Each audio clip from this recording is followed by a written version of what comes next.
Alhamdulillah wassalatu wassalamu ala Rasulillah wa ala alihi wa sahbihi wa man walah.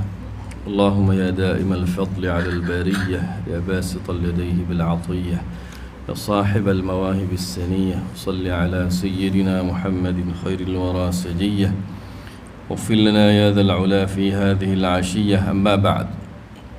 قال الله تعالى في القرآن الكريم أعوذ بالله من الشيطان الرجيم بسم الله الرحمن الرحيم ألف لام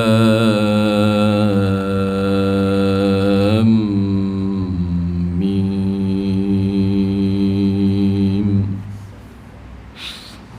ذلك الكتاب لا ريب فيه هدى للمتقين.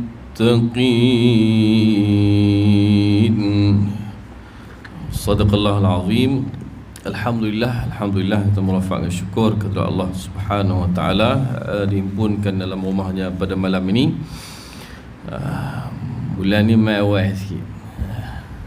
Reda 30 hari bulan. Hari ni awal. Ada program 30 hari bulan tu, Syekh Nuruddin Marbu Al-Banjari hadir ke Sungai Duri, program Surau Al-Kauthar, dan juga seluruh anak qaryah Sungai Duri. Jadi saya kebetulan gambar dalam poster, dia kata ustaz kena merah, kena duduk atas pentas. Saya kata saya duduk bawah dah. Tak, ustaz kena duduk atas pentas kak. Tak payah lari. Baik, sambung kitab Adabut Ta'amuli Ma'al Quran, adab bermuamalah dengan Al-Quran, karangan Syekh Ahmad Hussein Abdul Karim. Wa afdaluha ma kana fi salatin wa khassatan salatul fajri, dan seafdal waktunya, yakni waktu membaca Al-Quran,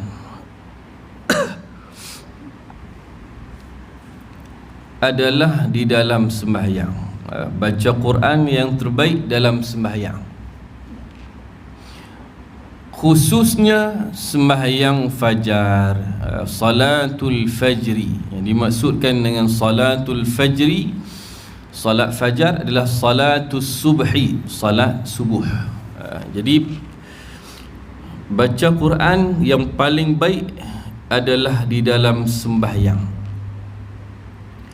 Dan di antara bacaan Quran dalam sembahyang subuh, zuhur, asar, maghrib, isya, atau sembahyang sunat, as-salawatul masnunah, yang paling afdalnya baca Quran dalam sembahyang subuh. Baca Quran dalam sembahyang subuh.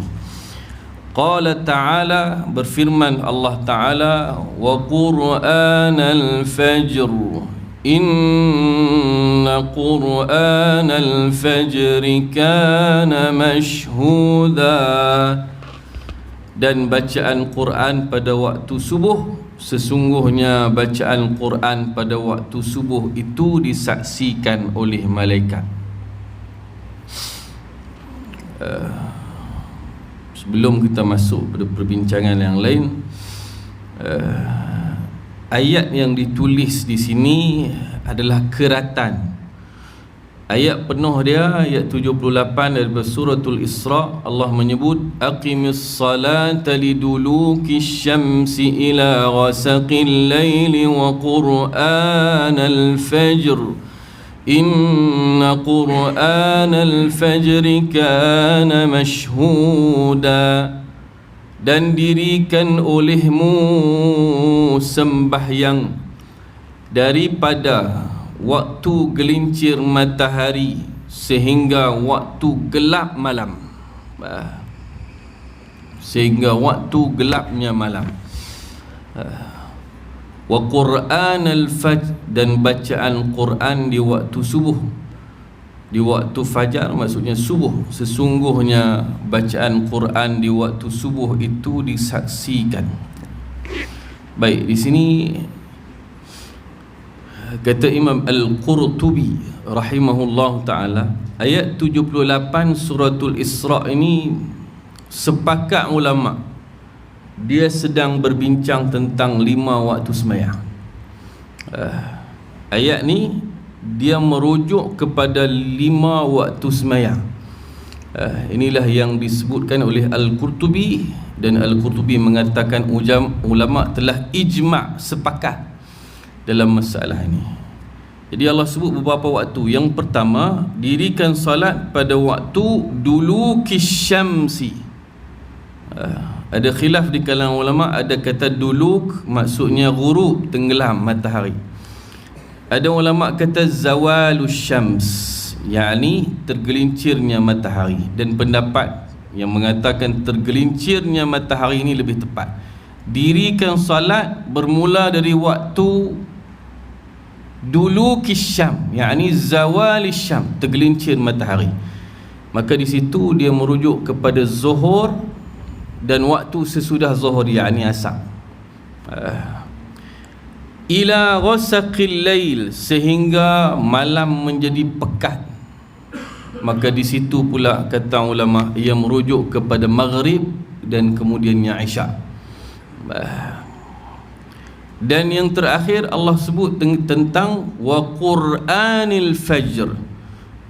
Pengarang kita kata wal muradu bi Qur'anil fajri salatul fajr. Yang dikehendaki dengan Quran pada waktu fajar, waktu subuh, adalah salat fardu subuh itu sendiri. Cuma tang ni tertanya-tanya. Okey, tak apa, Allah suruh sembahyang bermula dari waktu tergelincirnya matahari. Maksud di situ zuhur, asar. Dan sembahyang pada waktu malam, gelapnya malam, ghasaqil lail, maghrib, isyak. Yang tu kita faham berkait dengan sembahyang. Tapi bila Allah sambung lagi, Allah tak sebut wasalatil fajr dan salat subuh, tapi Allah guna wa Qur'anil fajr dan Quran, yakni bacaan Quran pada waktu subuh. Ayat tu bercakap tentang sembahyang, tapi bila mai tentang waktu subuh, Allah guna wa Qur'anal fajri dan bacaan Quran pada waktu subuh. Tapi maksud dia salatul fajr, solat subuh. Pasal apa? Pasal apa Allah sebut bacaan Quran pada waktu subuh dan Allah memaksudkannya solat fardu subuh? Pasal apa tak sebut terus solat subuh? Senang, salatul fajr. Baik, sambung di sini. Pengarang kata wa ka'annahu 'abbara 'anha bil Qur'ani ay bisababil Fatihah لأنه كان مع كونه أعظم أركان الصلاة يطول فيها القراءة ما لا يطول في غيرها. Dan Allah subhanahu wa ta'ala seolah-olah, kata pengarang, ingin menggambarkan sembahyang itu adalah bacaan Quran. Seolah-olah Allah nak habaq sembahyang itu adalah Al-Quran, kerana bacaan Al-Quran itu adalah a'zama arkanis salah, sebesar-besar rukun sembahyang, antara rukun sembahyang yang paling besar. Yatulu fiha al-qira'atu ma la yatulu fi ghairiha, dipanjangkan bacaan Quran di dalamnya tidak pada tempat-tempat yang lain di dalam sembahyang itu sendiri. Subhanallah. Baik, jadi di sini sudah fahamnya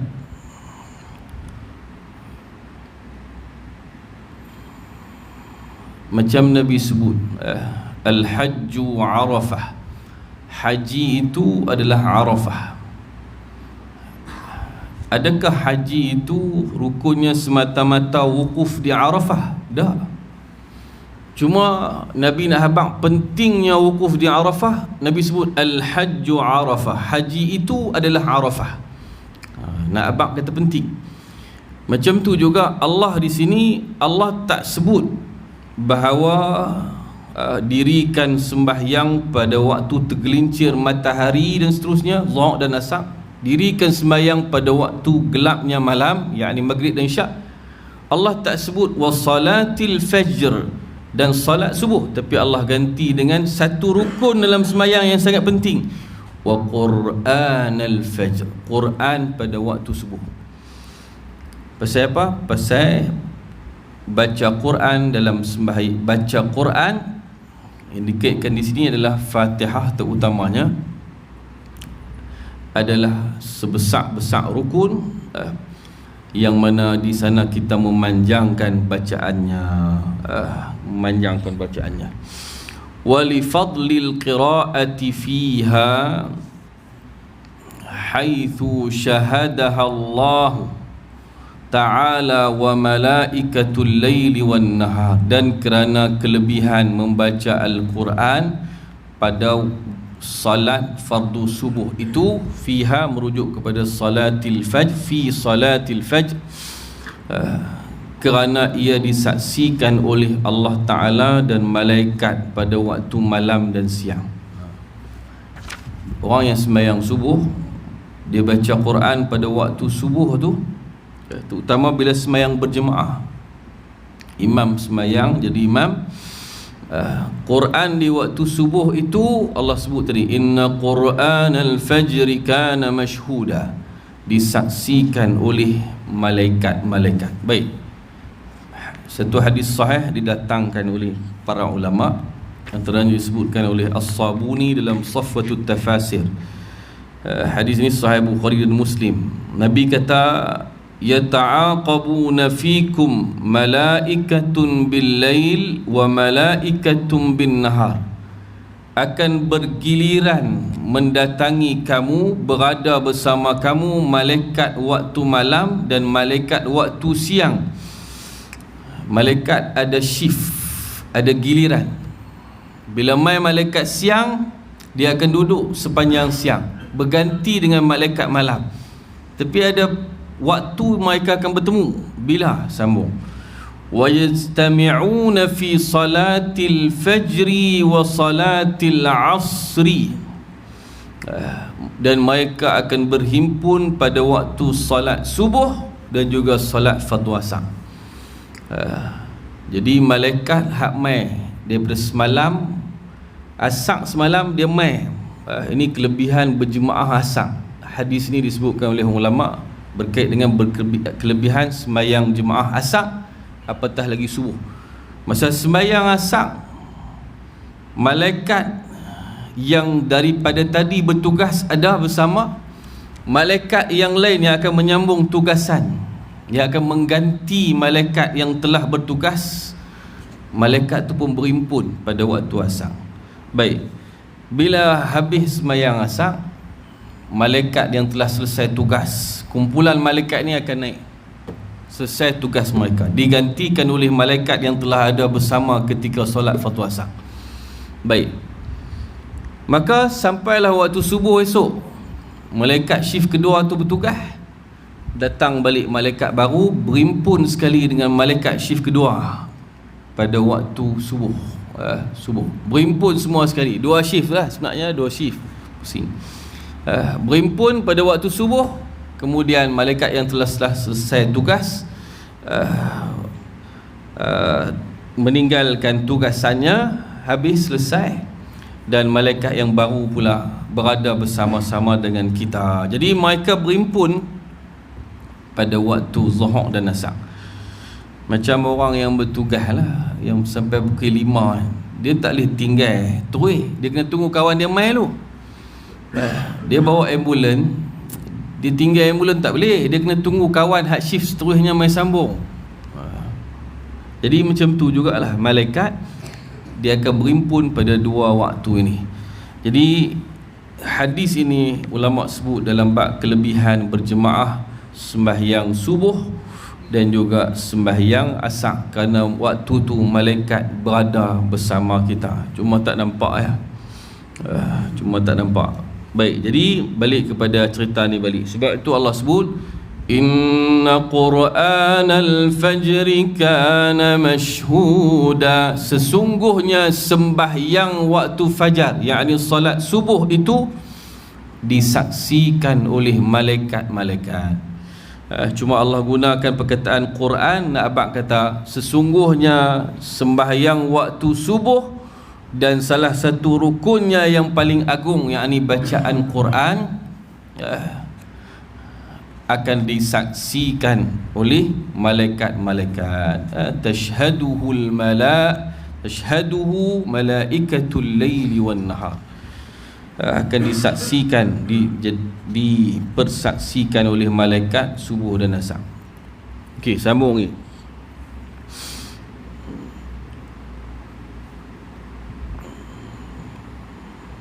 Wa yujharu bihi fiha duna ukhtiha al-'asri, dan dijaharkan Quran pada salat waktu fajar berbeza dengan saudaranya waktu asar. Dua waktu ni istimewa pasal malaikat turun untuk menukar giliran mereka bertugas. Itu hadis sahih Bukhari dan Muslim. Cuma di waktu subuh kita baca Bismillahirrahmanirrahim, tapi waktu asar Bismillahirrahmanirrahim, baca pelan. Wa tashwiqan bit ta'bir bihi ilaiha li thiqaliha bin naumi, dan diberikan penekanan, penekanan untuk membaca kuat kepada salat waktu subuh ini, kerana susahnya untuk bangun daripada tidur, beratnya nak menunaikan salat subuh kerana kita tadi dalam keadaan tidur. Susah waktu subuh. Sebab itu Tok Bilal bang subuh ni kena derah. Ada Bilal, saya pergi satu masjid, dia derah tang naum ya. Pasal mungkin ustaz-ustaz duk tegur naum jangan panjang. As-salatu khairum minan naum. Tentu kemas ya. Tapi tak hak lain, Allahu Akbar, Allahu Akbar, tak boleh ke tu. Mayang, terutama waktu subuh ni berat. Orang yang panggil orang semayang mesti menguatkan suara. Ketika Abdullah bin Zaid bermimpi cara azan, dia menceritakan kepada Nabi. Nabi tidak menyuruh dia azan, tapi Nabi menyuruh Bilal bin Rabah, fa innahu anda minka sautan, atau kama qala. Kata Nabi, kerana dia lebih, anda ni ada banyak tafsiran, antaranya arfa'u minka sautan, suara lebih tinggi. Bilal suara lebih tinggi. Boleh juga anda suara yang sautun nadi, suara yang sedap, suara yang memanggil-manggil. Anda ni boleh banyak maksud, antaranya suara yang lantang, Allahu Akbar, Allahu Akbar, lantang, itu yang utama. Atau anda suara sedap, ada orang suara sedap tapi tak lantang, Allahu Akbar,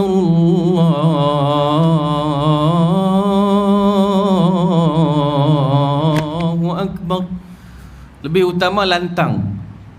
Sebab itu kita tengok di Mekah cergas ya, Allahu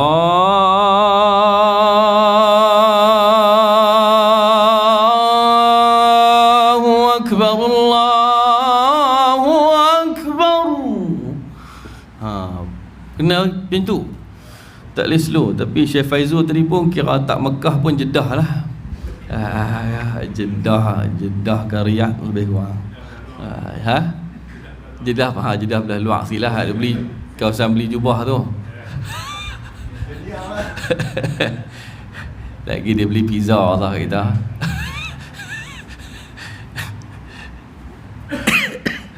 Baiklah.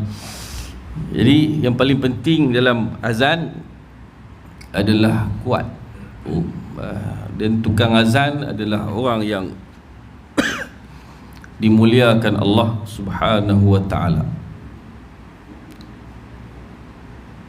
Nabi sebut dalam sebuah hadis, al-imamu dhamin, imam itu penjamin. Hadis Abu Daud, imam itu penjamin. Kita duk sebut imam tanggung tu. Al-imamu dhamin wal muadzinu mu'tamanun, dan tukang azan itu orang yang dipercayai. Dan Nabi doa, Allahumma arsyidil a'immah, ya Allah berilah petunjuk kepada para imam, waghfir lil muadzinin, Nabi doa ampunkanlah orang-orang yang jadi tukang azan. Doa Nabi meratai semua orang yang melaungkan hayya 'alas salah. Nabi minta ampun untuk semua orang yang jadi muazzin, tukang azan. Dalam hadis yang sahih riwayat Imam Muslim, atwalun nasi 'unuqan, al-muadzinun atwalun nasi 'unuqan yawmal qiyamah. Tukang azan adalah orang yang paling panjang tengkoknya pada hari kiamat. Ad-Dumyati rahimahullahu ta'ala dalam kitabnya Al-Matjarur Rabih menyebutkan dua pandangan ulama. Ada ulama kata makna tukang azan itu paling panjang tengkoknya adalah atwalun nasi aktsarun nasi amalan yaumal qiyamah, manusia yang paling banyak amalnya pada hari kiamat. Maksud dia manusia yang paling tengkok panjang, aktsarun nasi amalan, manusia yang paling banyak amal, paling banyak kebaikan. Ialah dia panggil orang mai, orang semayang dia dapat pahala. Dia bang gaji sikit, tapi orang mai pahala orang semayang tu semua masuk kat dia, pasal dia ajak. Dia paling banyak pahala. Dan yang seterusnya, ada ulama kata maksud itu bukan secara kiasan, memang betul-betul di hari mahsyar nanti tengkok mereka panjang. Mereka ditinggikan Allah pada hari orang lain tenggelam dengan peluh dan sebagainya. Tinggi mereka. Subhanallah. Jadi kalau ada peluang di tempat-tempat kita yang tidak ada bilal rawatib, tak ada bilal yang dilantik oleh kerajaan, maka kita memang di surau kita ada bilal lantikan. Tak ada siapa dan tekan mic bang, berebut pun tak apa, berebut pun tak apa. Hang yang duk bang Jeddah bagi aku bang alim lah, contoh boleh berebut, tapi hak bilal lantikan jangan berebut lah. Dia pipi Masjid Negeri, dia tolak Tok Imam tu, dia tolak Tok Bilal. Tok Bilal dengan saya nak bang pahala banyak ni. Dak aku Tok Bilal masjid ni. Dak lah, tak kira lah saya nak pahala. Tok Bilal pergi duduk tang lain. Duk kelingan Tok Bilal kacau. Tak boleh. Selagi kita ada ruang untuk azan, azan lah. Kerana dia pahala yang cukup besar. Okey, minta maaf saya pijuh sikit. Sambung.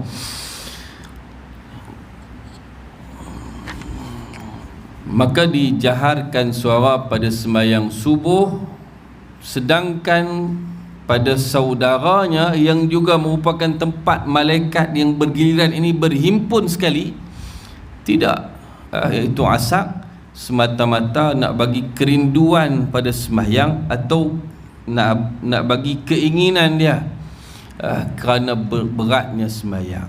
Kalau orang sembahyang subuh baca pelan, lain dengan baca kuat.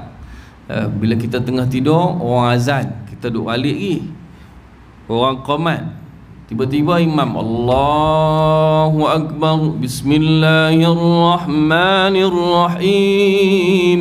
Dengar comel, lain dengan baca pelan.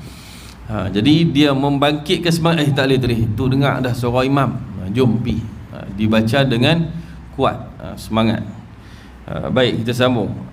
Au fi qiyamil lail, ataupun pada qiyamul lail. Maksudnya antara waktu yang afdal adalah sembahyang, paling utamanya sembahyang subuh.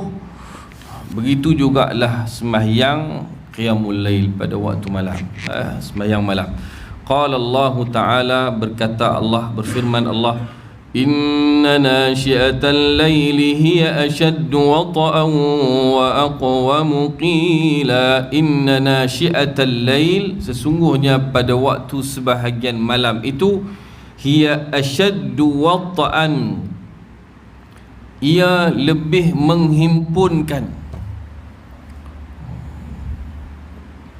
Orang berhubungan suami isteri, dia panggil apa? Wati'.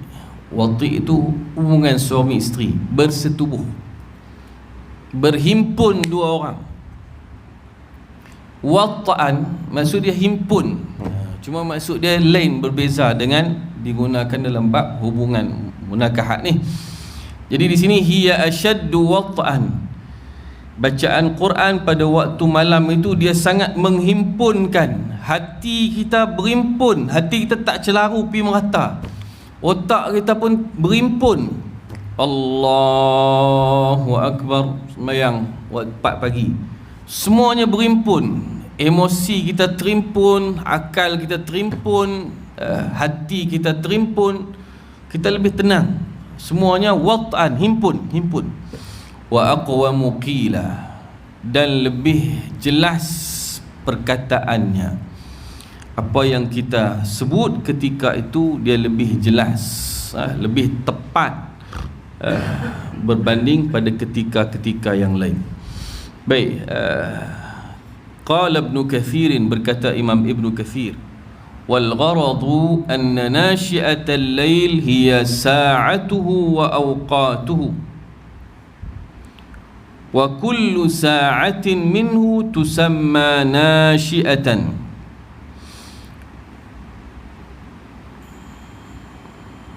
wahiyal anat, dan tujuan ataupun kehendak daripada Allah sebut sebahagian malam itu, Allah nak sampaikan kepada kita bahawa yang Allah inginkan sa'atuhu, jam-jamnya, waktu-waktunya, wa awqatuhu, sama waktu-waktunya. Allah sebut nasyiah sebahagian malam, maksudnya jam-jam yang ada pada sebahagian malam. Wa kullu sa'atin minhu tusamma nasyiah, dan setiap saat, detik daripadanya itu dinamakan dia sebagai sebahagian. Wahiyal anat, dan dia bermaksud sebahagian. Anat ni sebahagian, tak apa.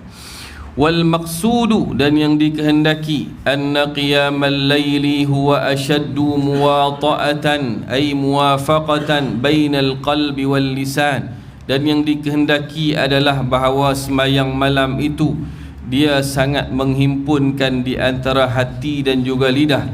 Wa ajma'u 'ala tilawah, dan menghimpunkan bacaan itu sendiri. Walihadza qala ta'ala, kerana itu Allah berfirman, hiya ashaddu wata'an wa aqwamu qila, ay dia lebih menghimpunkan dan lebih lurus kata-kata dan bacaannya.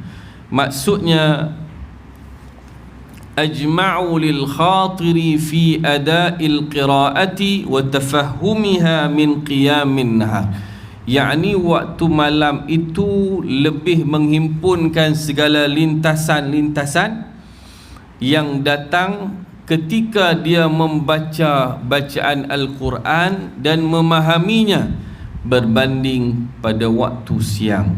Li'annahu waqtun tisharin nasi, kerana siang adalah waktu manusia bertebaran, waktu manusia berada di merata tempat.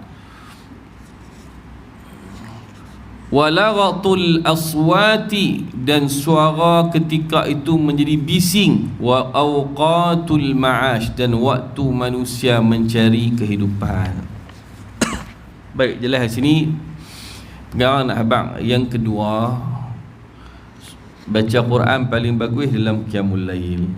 Saya duk pesan beberapa kali, kita surah apa yang kita hafal baca dalam tahajud. InsyaAllah apa yang kita baca dalam tahajud dia susah untuk lupa. Kita hafal Quran, mula-mula kita baca sendiri, baca seorang-seorang. Kita pun baca Tabarakalladzi biyadihil mulku wa huwa ala kulli syai'in qadir. Ingat 30 ayat. Hafal sendiri. Lepas tu rasa kuat dah, mula baca depan kawan. Naik tahap kedua, daripada baca sendiri pergi baca depan kawan. Okey, hang dengar Ustaz bacaan aku nak tasmi', aku nak pendengarkan hafazan aku. Bila baca depan kawan biasanya mula salah. Tabarakalladzi dia mula sangkut. Tak apa. Kemudian depan kawan dia usaha sempurna hafazan jadi kuat. Baca depan guru pula, nombor 3. Depan guru biasanya apa yang tak salah depan kawan tiba-tiba jadi terlupa depan guru, takut dan sebagainya. Naik lagi kuat, semayang seorang-seorang di tengah malam, ataupun semayang pada waktu-waktu yang lain. Asalkan dalam semayang, lepas maghrib ustaz tak mai, Allahu Akbar, ulang Tabarakalladzi biyadihil mulku wa ala kulli syai'in qadir alladzi khalaqal mauta wal hayata liyabluwakum ayyukum ahsanu amala wa huwal azizul ghafur. Dia tahap keempat dah, biasa dia kuat dah tahap tu. Paling kuat kalau dia jadi imam. Bila kita jadi imam, itu kelebihan dia. Biasanya ayat yang kita baca semasa kita jadi imam, ayat tu akan ingat sungguh-sungguh. Ayat tu akan ingat sungguh-sungguh. Itu tahap hafazan. Jadi orang yang mana dia rajin baca Quran waktu malam, dia dah langkau kekuatan hafazan. Baca sendiri, baca depan kawan, baca depan guru, dia duduk tahap keempat dah hafazan dia. Syaratnya dalam semayang tu memang dia kuat. Biasanya orang yang baru-baru menghafal, ketika dalam semayang dia mesti sangkut. Sekali habis semayang dia terpaksa cari mushaf balik, semak balik, mengulang balik, baca semula dalam sembahyang tahajud dan sebagainya. Masa tu hafazan kita boleh kata sangat-sangat kuat. Baik, sangat-sangat kuat, penting. Penting. Jadi sebab itu digalakkan sangat kita sembahyang malam dan kita baca Quran. Biar panjang. Ada orang dia sembahyang malam, dia baca pendek. Nabi tak baca pendek, Nabi sembahyang malam baca panjang. Ada sahabat yang pernah ikut Nabi berjemaah. Nabi sembahyang qiyamul lail, sahabat ni ikut Nabi sembahyang. Nabi dengan baca lambat dia, cermat dia, baca pula beberapa surah. Nabi masuk suratul Baqarah, dia terkejut dah, dia pergi ikut Nabi, silap dah. Silap lah. Nabi sambung surah Ali Imran pula. Dia kata, Naya, sampai dalam hadis sebut hampir-hampir aku rasa kakiku macam nak patah. Aku dah rasa macam nak berhenti dah, nak mufaraqah dengan Nabi. Macam itulah maksud hadis. Dia rasa sakit kaki pasal tak biasa berdiri lama. Ramai orang dia merugikan waktu semayang. Waktu semayang tu waktu baca Quran banyak, qiyamul lail tu. Qiyamul lail tu waktu baca Quran. Sebab tu orang Arab dia buat mushaf tahajud. 2 muka dihimpunkan dalam satu muka besar. Perasan tak? Quran tahajud tu dia tak macam kita. Kita katalah muka surat 3 dengan 4. 2 muka surat 3, 4. Quran tahajud dia gabung sekali. Muka surat 3 dengan 4 berada pada muka surat 3 ya. Segi muka surat 5 dengan 6 berada pada muka surat 4 sahaja. Dia himpun 2 muka surat, jadikan satu muka surat. Pasal supaya kita boleh Allahu Akbar, tengok Quran baca. Baca apa ustaz? Tajwid pun tak orang ngaji. Tak pandai baca Quran, kena resah sikit. Nanti pi haji, orang lain semua duk pegang Quran, yang kita, tuan-tuan, kawan lain buka Quran. Baru ni Syekh saya tunjuk, seorang ulama Yaman, berita di tanah Arab lah, tangkap gambar Syekh ni, video kan.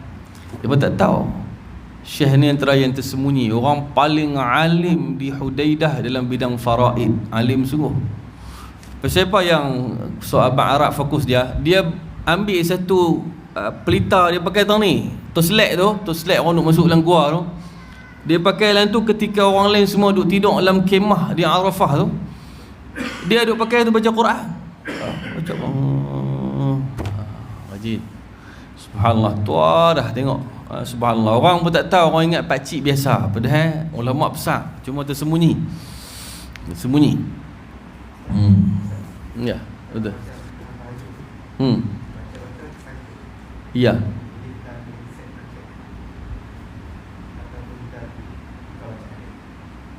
Okey, soalan doktor. Boleh tak ketika tahajud kita sangkut ambil handset nak check? Boleh kalau tidak bergerak tangan 3 kali berturut-turut. Itu pandangan kita no? 1, 2 berhenti sat, 1, 2 balik. Yang tu patut ingat dah tu, kerana antara perkara yang membatalkan sembahyang dalam mazhab Syafi'i, salasa harakatin mutawaliyat atau mutataliyat, sama 3 pergerakan berturut-turut, dia adalah antara pembatal sembahyang. Sebab tu kita duk habaq, orang duk faham 3 tak apa, bukan 3 tak apa, 3 batal dah. Ada ruang kosong di depan, kita melangkah kaki kanan, 1, 2, berhenti sat, sekadar tamakninah, sekadar menyebut subhanallah, kata Habib Hasan Al-Kaf. Tamakninah masanya sekadar sebut subhanallah 1 saat gitu lah, 1 saat 2 saat, 1, 2 berhenti sat, 1, 2 langkah pergi 1000 pun janji 1, 2 berhenti, jangan 1, 2, 3. Dikira 3 berturut-turut batal. Yang tu kena faham betul-betul. Tidak boleh sampai 3, 2 sahaja. 1, 2 berhenti, 1, 2 berhenti, 1, 2 tak apa. Jadi macam tu lah, bila kita nak buka handset doktor, dia akan ganggu kita sembahyang. Kita sangkut, tuan nak rabah handset cari. Ada atas ni nak buka, dah tekan pula, bagi batal gitu lah. Tak payah, saya tak buat gitu lah doktor. Bila kita sangkut, ingat ayat tu di mana kita sangkut, langkah dulu pergi ayat lain. Surah yang sama, kalau kita masih ingat ayat yang ke depan, katalah doktor sangkut lupa ayat 6, langkah dulu ke ayat 7. Satgi berhenti sembahyang, bagi salam, buka balik mushaf. Yang itulah kami duk buat dalam tarawih pun. Dah orang tak perasan, kita dah tak nampak dah tak mana ni, tapi kalau kita tak bergerak, dia jadi sangkut. Katalah kita baru baca sikit satu ayat, orang perasan pendek sangat ni, buat pendek sangat, tiba-tiba lupa dah, dia akan kira lupa ni. Jadi kalau kita perlu langkah-langkah, kalau lebih ni, kalau kita rasa dah, kita rokok lah, senang, rokok. Kalau tak mau terus, rokok. Baik. Jadi cadangan saya, lebih baik kita jangan ambil handset lah. Pasal ambil handset ni dia banyak cerita pergerakan. Kalau sakat handset duduk sini, kita dah buka siap-siap handset tu, tinggal nak gerak dengan pergerakan kecil, nak bagi dia menyala lampu kan, kita tekan tepi handset tu, tak apa dengan jari. Okey, kita tengah sembahyang, 1, ni kiranya 1. Kata guru saya baru 1. Dia tak kira 1, 2. Kalau tangan dia kira bergerak sekali 1. 1. Sekali keluar 1. Okey, tarik. Lepas tu doktor tak gitu, tekan dengan jari ni. Jari ni bergerak banyak kali, tak apa. Selagi telapak ni tak bergerak kan. Tapi susah. Dia susah. Betul, dia ambil pula sangkut. Ish. Password pula kan. Password. Susahlah. Payah tu lah, payah. Tukar surah lain pun tak apa kalau terlupa. Boleh? Boleh? Berdawai? Tapi kena pandai buka siap-siap dah. Boleh? Cuma khilaf sikit, ada mazhab yang mengatakan batal dalam sembahyang fardu. Ada. Patut silap saya mazhab Maliki. Dia tak bagi tengok mushaf, kita kias sekali dengan handphone lah. Sembahyang fardu sebahagian ada mazhab mengatakan batal jika tengok mushaf. Tapi sembahyang sunat tak ada masalah. Dan kita mazhab Syafi'i, sembahyang fardu pun boleh tengok, sembahyang sunat pun boleh tengok. Cuma kena jaga yang ni ya. Gerak ni dia pun dalam pakit ni pula. Lagi payah. Payah sikitlah. Okey, kita berhenti saat untuk laungan azan daripada Jeddah. Ini Mekah. Tengok Jeddah dengan Mekah mana sedap lagi ya. Ini Mekah.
Allahumma salli ala sayyidina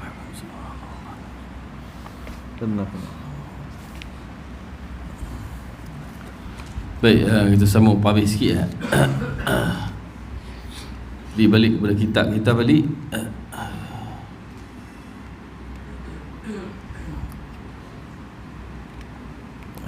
Malam itu adalah tempat hiya ashaddu wat'an. Sebahagian malam itu Allah kata adalah tempat berhimpunnya, lebih menghimpunkan di antara fikiran, lidah, hati dan selainnya.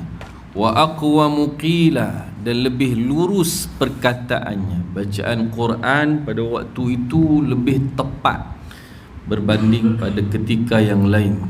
Baik, penutup.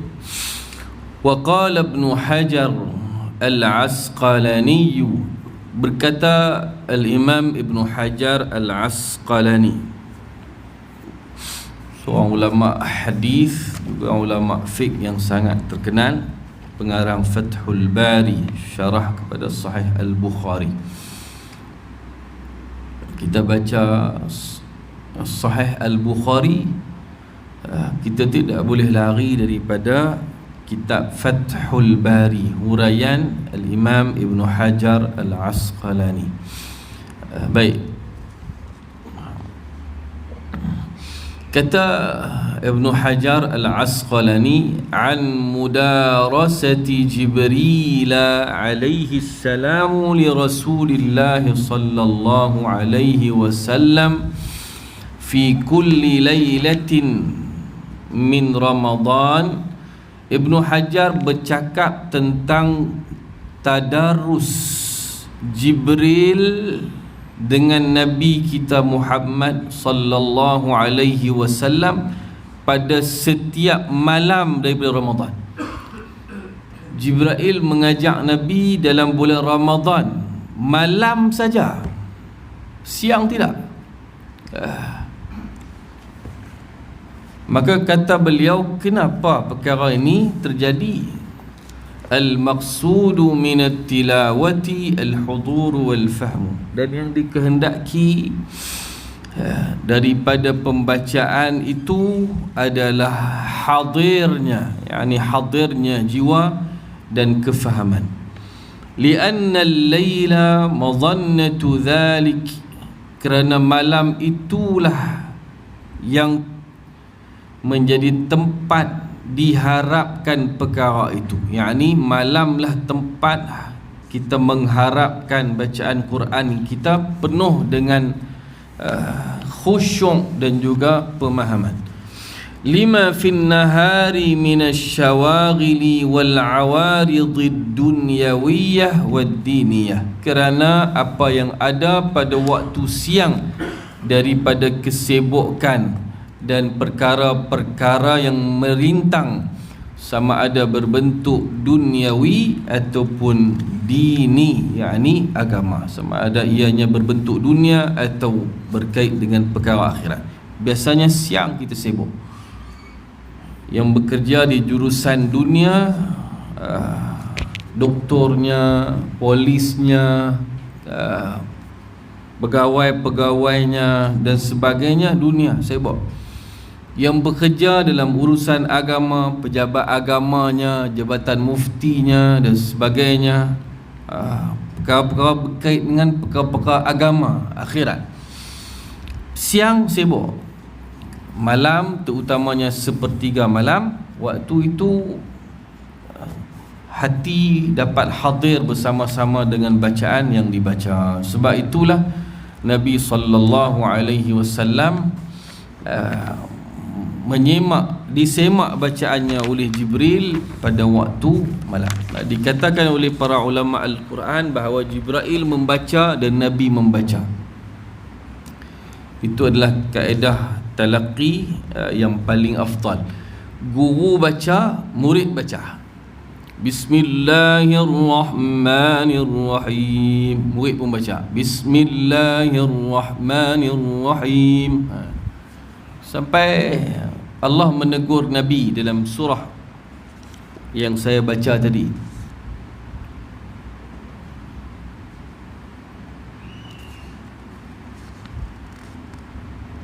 Firman Allah, yunabba'ul insanu bima qaddama wa akhar balil insanu ala nafsihi basirah walau alqa ma'adhirah la tuharrik bihi lisanaka lita'jala bih. janganlah engkau bersegera menggerak-gerakkan lidahmu untuk bersegera menghabiskan bacaan Quran itu. Nabi ditegur Allah kerana Nabi menindih bacaan Jibril. Macam anak-anak yang mengaji Quran, guru dia baca, okey, wadduha, dia tindih bacaan guru. Sepatutnya guru habis, guru waqaf, baru dia baca wadduha wal-laili idza saja, baru murid baca wadduha wal-laili idza saja. Jangan guru baca wadduha wal-laili, dia tindih bacaan guru. Anak-anak di sekolah rendah banyak begitu. Terutama bila kita tegur dia salah, dia tindih bacaan kita supaya tak nampak salah dia dah. Dia baca salah, Iqra bismi rabbikal ladzi khalaq, dia baca kolak, kha, kita kata beri bunyi kahak sikit, kha, iqa, qalqalah. Saya baca, kamu ikut saya, lepas saya baca lagi. Iqra bis, dia tindih supaya tak nampak lah salah dia. Dia tindih bacaan guru dia, jadi dia sama dengan guru lah ni, martabat naik. Jadi tak boleh macam tu. Jadi Nabi baca selepas Jibril baca. Itu cara dia. Dan Jibril tidak datang pada waktu siang. Jibril hanya datang pada waktu malam. Subhanallah, no? Tapi Nabi khatam pada tahun yang terakhir. Jibril main Ramadan ya. 2 kali khatam sebelum Nabi wafat. Nabi khatam ketika itu dipanggil Al-Ardatul Akhirah, pembentangan yang terakhir. Yakni semua ayat Quran dah turun, maka diulang baca. Selepas Al-Ardatul Akhirah, selepas tahun terakhir tu, selepas Nabi baca 2 kali khatam dalam Ramadan tahun itu, semuanya dianggap bukan Al-Quran. Yang Nabi baca dalam tu sahaja, yang Nabi baca dalam pengulangan 2 kali bersama Jibril pada tahun kewafatan Nabi, yang itu sahaja yang dianggap sebagai qiraat yang diterima, al-qiraatul maqbulah, bacaan Quran yang diterima. Adapun ayat-ayat lain yang turun lebih awal, ada ayat Quran lain, asy-syaikhu wasy-syaikhatu idza zanaya, ya Quran. Seorang lelaki, seorang perempuan yang telah tua, yakni yang telah berkahwin dan melakukan perbuatan zina, maka bila dia melakukannya, farjumuhumal battah, rejamlah kedua-duanya semata-mata ataupun dengannya. Baik, jadi ayat itu tidak ada dalam bacaan terakhir Nabi tahun kewafatan, maka ia tidak dibaca, tetapi hukumnya berjalan. Ada perbincangan yang panjang lah, saya nak bahas. Jadi kalau kita fikir, macam mana no? Nabi semayang malam, Jibril mai khatam 2 kali, bukan senang. Baca lambat-lambat, Allah berkati masa, maka masa menjadi panjang sehingga guru baca, murid baca lambat. Guru baca, murid baca, guru baca, murid baca lambat. Dan Nabi bukan jenis baca cepat. Nabi baca dengan tertil, lambat, tamahul. Tertil bermakna tamahul, kata Imam At-Tabari, lambat-lambat. Jadi bukan senang bacaan itu. Baik, insya-Allah cukup sampai di sinilah. Jadi kita faham bahawa malam ni baca Quran yang paling afdal dalam sembahyang, dan di antara bacaan dalam sembahyang itu yang paling afdalnya pula dalam sembahyang subuh. Yang kedua, yang terakhir, bacaan yang paling afdal juga adalah ketika kita berqiyamul lail. Berqiyamul lail itu sangat afdal. Wallahu a'lam bis-shawab. Tak ada soalan insya-Allah no. Tadi bang pun sedap tadi. Bang Mekah sikit campur sikit apa. Ustaz daripada Indonesia baru ni, kawan-kawan kita sedap menang baru ni, Ustaz Indonesia kan, keluar di TikTok. Sedap, lupa nama dia, bertugas di Malaysia Ustaz. Ustaz Muzammil bukan ya? Ustaz Muzammil Hasballah tu memang dia duduk Indonesia. Ni dia bertugas di Malaysia, tapi dia orang Indonesia, jadi Bilal di sebuah masjid. Masuk pertandingan azan peringkat dunia baru-baru ni. Dapat nombor apa saya tak pasti. Sama ada juara, ada yang kata Turki juara, wallahu a'lam. Tapi yang penting bila tadi tu Mekah sedap lah. Mekah bercampur-campur gitu. InsyaAllah. Wabillahi taufiq wal hidayah. Wassalamualaikum warahmatullahi wabarakatuh. Bismillahirrahmanirrahim. Alhamdulillah rabbil alamin. Wassalatu wassalamu ala rasulillahil amin wa ala alihi wa sahbihi ajma'in. Ya Allah, ya Tuhan kami, ampunilah dosa-dosa kami, ya Allah. Dosa ibu dan ayah kami, guru-guru kami, pasangan hidup kami, zuriat kami, seluruh umat Nabi kami Muhammad sallallahu alaihi wasallam. Ya Allah, ya Tuhan kami, kurniakan kami kebahagiaan di dunia ini. Tenangkan hati kami, ya Allah, di dunia. Lapangkan rezeki dunia kami dan limpahkan di dalamnya keberkatan, ya Allah. Ya Allah, bahagiakan kami di sana, tenangkan hati kami di sana, ya Allah. Kurniakan untuk kami kekayaan yang sebenar-benarnya di sana, kekayaan hakiki dan abadi. Wa sallallahumma ala sayyidina wa nabiyyina Muhammad wa ala alihi wa sahbihi wa barik sallim walhamdulillahi rabbil alamin.